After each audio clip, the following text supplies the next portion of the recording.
Good morning! Halika, magkape muna tayo.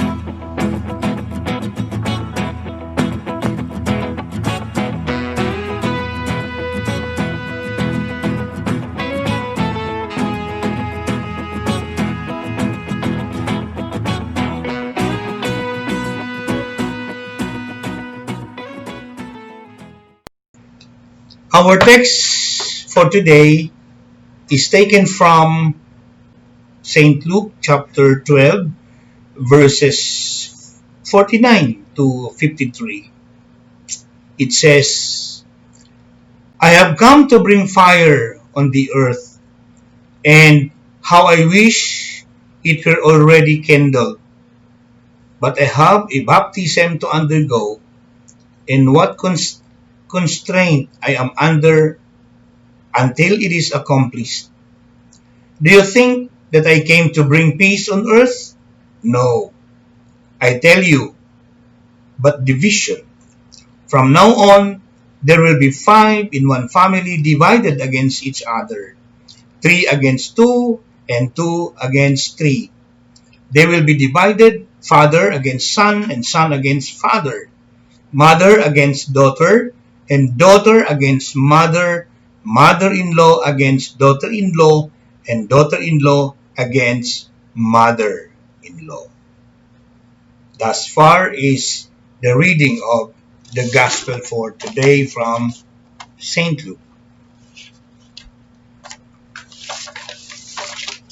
What it is for us today? What is the Gospel text, or what is God's message to us, for us today, through the Gospel text just read from Luke? Mga kapatid, itong particular Gospel, actually, Jesus was now in preparation towards his pending suffering, death, and resurrection in Calvary. He is anticipating now about this suffering and death on the cross. So, medyo nasa shock ang kanyang mga disciples sa kanyang sinasabi. In fact, this particular gospel also causes some kind of confusion among us, among the people, in fact, among family members. Why is it so, Father? Bakit ganyan ang tono ng ating Panginoon ng kanyang, in this particular gospel? And also, it confuses some other people even during that time, especially when he said, don't think that I have come for peace. No, I have not come for peace, but for division. So Jesus shocked his disciples when he declared that he would cast fire and he would cause division rather than peace upon earth. So what kind of fire did Jesus have in mind when he was telling his disciples about these things? Well, primarily, actually, hindi lang primarily, literally, he was speaking about the actual effects,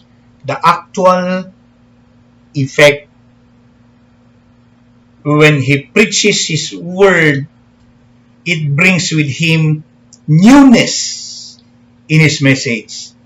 When he speak up and open his mouth to public, he brings some kind of changes. When he open up his mouth, he brings some kind of a challenge, a transformation. Particularly, he was talking about, for example, in a family. In a family,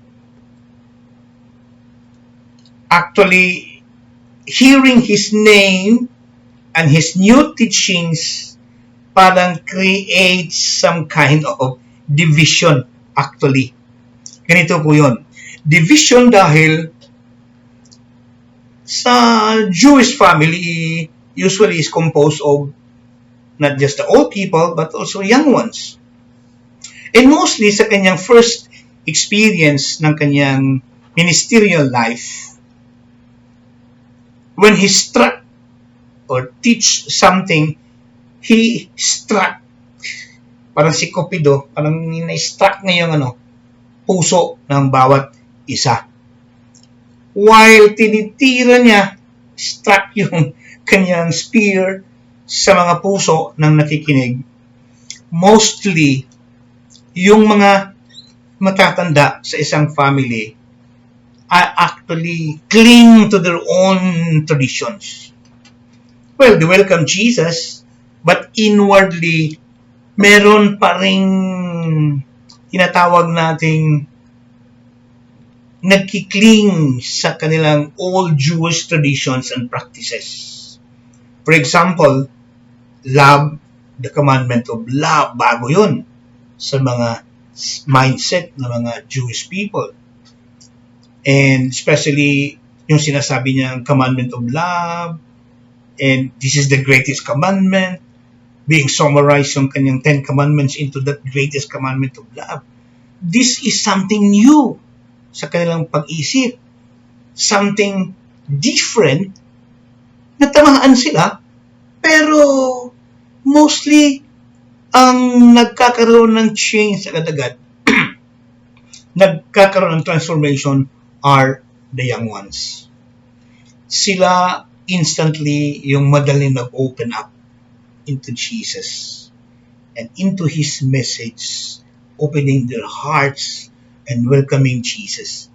Then as they welcome Jesus, aware din sila na Jesus, as they welcome Him, ay nagdadala si Jesus to them niyang newness of life and changes from the old self to a new beginning in their life, in their new commitment into Jesus' teaching. Wala pang na-establish na Christianity, ganito ang dapat, and so on. So, simple lang. Nagwi-witness, nag-uusap at nakikiusap si Jesus directly tagos sa puso ng kanyang mga audience. So, ang impact ay nagkakaroon ng division. Division in the sense na kahit newness ang kanyang dala-dala, there were still more of them, old people, who, despite of the changes that Jesus brought to them, wala. Medyo mahina yung proseso, yung pagkamit ng pagbabago. They still cling to the old Jewish traditions. While the young people, the young ones, literally, they really have to go to this newness that Jesus brings into their life. That's why sinasabi kong, literally, yes, it divides a family because there were people who really open up to Him and welcome Him. At the same time, there are still people, nagkakaroon pa ng debate sa kanilang mga pag-isip. Okay, tatanggapin ba to? Hindi pa tayo magkasala nito? Baka mapupunta tayo sa impyerno nito. So on and so forth. So yan ang naglalaro sa mga pag-iisip ng mga kalimitan. Nakakarinig sa kanyang mga mensahe. Well, this time, Jesus was already known. Hindi pa nakita nila personally si Jesus, pero kumakalat na yung pangalan niya. As kumakalat yung pangalan niya, kumakalat na rin that He is bringing with Him changes, newness in life, in His messages. So yun yung nangyari ng ating gospel ngayon. So, ituloy-tuloy natin na people mention about fire, na as He mentioned fire, nakalimutan nila that in the Old Testament time, Fire also symbolizes the presence of God, like the experiences of Moses in the Old Testament, in the burning bush, when God encountered Moses and established conversation. God was represented by a fire, not just clouds, and so on and so forth. So, nakalagtaan nila yun.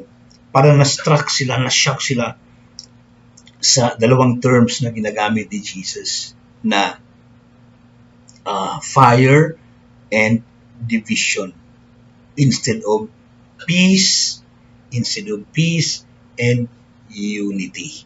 So when we are confronted with this particular text or gospel, dapat ganito yung ating frame of mind.